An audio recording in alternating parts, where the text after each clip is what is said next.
پاکستان میں ملاقات ہوتی ہے، قطر میں فون پر بات ہوتی ہے، سعودی عرب کو اعتماد میں لیا جاتا ہے، اور اس کے بعد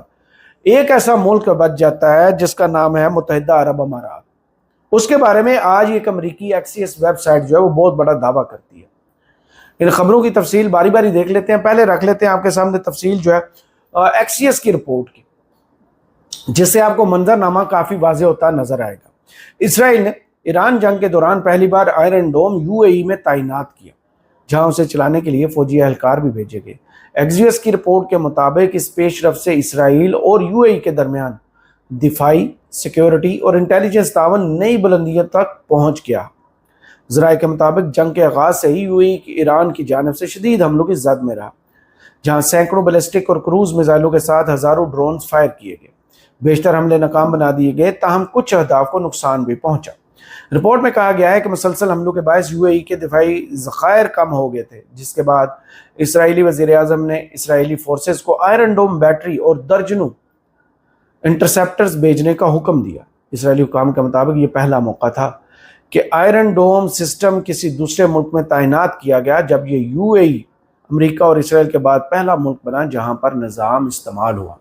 تو اب آپ کو اس ملاقات یا اس بڑی بیٹھک کی باز گشت کانوں میں سنائی دے گی، وہ جو ریاض میں ہوئی تھی، جس میں پاکستان بھی شریک تھا اور بہت سے دوسرے ممالک کے وزراء خارجہ موجود تھے، جہاں پر UAE نے جو اعلامیہ ہے اس میں اسرائیل کی مذمت والا پہلو نکالنے کا کہہ دیا تھا کہ یہ نہیں کی جائے گی۔ پاکستان کے انٹرونشن کے بعد اسرائیل کی مذمت اس اعلامیہ میں کا حصہ بنی تھی، اور دوسرا اسی کے بارے میں یہ دعویٰ کیا جاتا ہے کہ UAE نے وہاں پر ایران کے اوپر جو نیوکلیر حملہ ہے اس کی حمایت کی تھی اور آپشن دیا تھا، اور لوگوں نے اس تجویز کو رد کر دیا تھا۔ اب UAE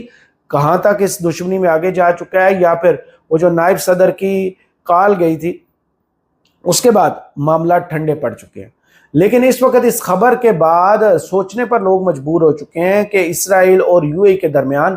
کس حد تک تعاون جنگ کے دوران بڑھا ہوا تھا کہ آئرن ڈوم جو کوریا سے امریکہ نے واپس بلایا تھا کہ اسرائیل کو دفاع میں مشکلات پیش آ رہی ہیں۔ پہلے اگر اس جنگ کے آغاز پر 6%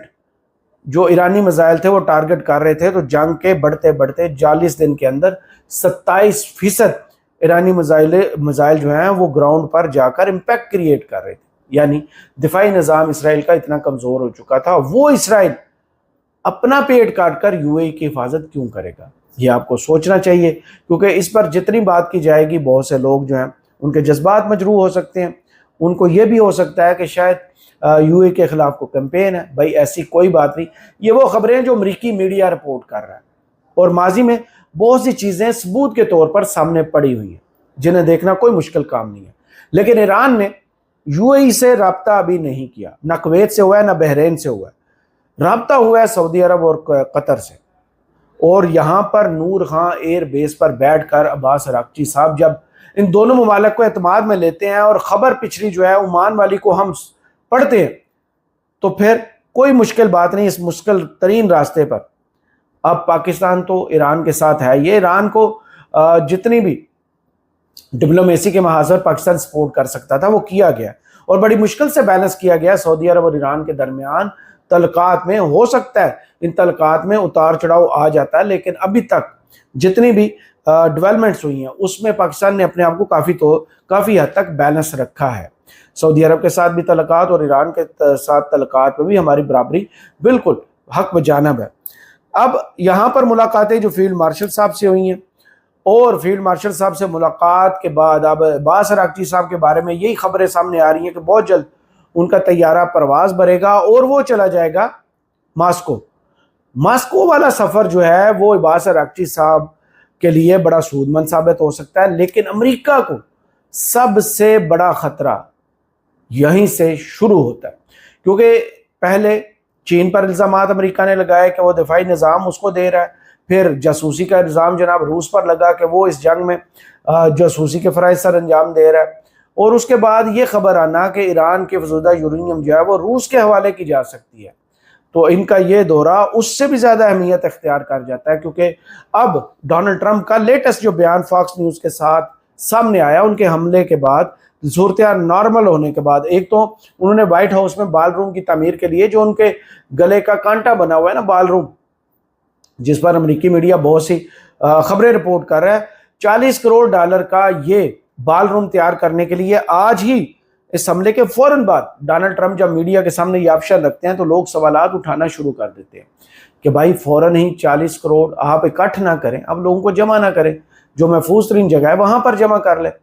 اور دوسرا، اس سیاسی گین حاصل کرنے کے لیے بھی لوگ اب یہ دعوے کر رہے ہیں کہ مڈ ٹرم الیکشنز کے لیے بھی یہ حملہ سیٹ اپ تھا، یہ اسٹیج کیا گیا ہے۔ اس کی تفصیلات تو جب تحقیقات ہوگی سامنے آئی جائیں گی، ابھی تو تجزیے ہی ہو رہے ہیں۔ لیکن دوسری جانب جو فاکس نیوز سے گفتگو کی گئی ہے، ڈونلڈ ٹرمپ نے سیدھا کہہ دیا کہ اب ہمارا کوئی وفد بھی پاکستان نہیں جائے گا، ہم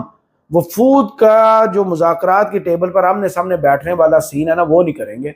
اب ہم اگر ایران سے ہم مذاکرات کریں گے، بات کریں گے تو ہمارا فون پڑا ہے، ایران ہمیں کال کر سکتا ہے اور فون پر ہی بات ہوگی، اب سفر نہیں کیا جائے گا۔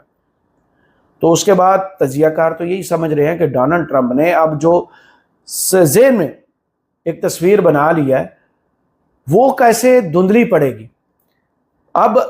ڈونلڈ ٹرمپ کے ایک بیان کا تجزیہ تھوڑا سا ہم بھی کر لیتے ہیں۔ کہتے ہیں کہ ایران جنگ بہت جلد ختم ہو جائے گی اور اس پر ہم فتح حاصل کر لیں گے۔ یہ وہ بیان تھا جس کا بہت سے لوگ انتظار کر رہے تھے کہ شاید ڈونلڈ ٹرمپ ایک وکٹری سپیچ کریں گے اور اس کے بعد یہ جنگ اپنے انجام کو پہنچے گی۔